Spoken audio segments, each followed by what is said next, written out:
Nguyện dâng lên Chúa hiếu mãi với hương trầm, nguyện dâng lên Chúa lời hát với lời kinh.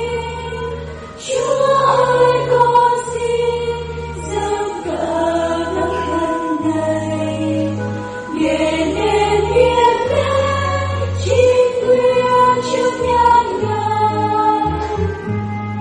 Trọn đời là lễ dâng nhẹ nhẹ cùng áo hồng, bay lên trước thiên tòa thờ kính Chúa tình yêu.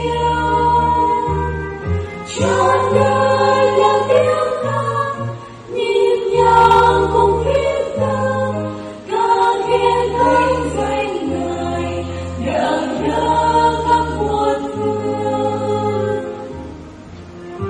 Nguyện dâng lên Chúa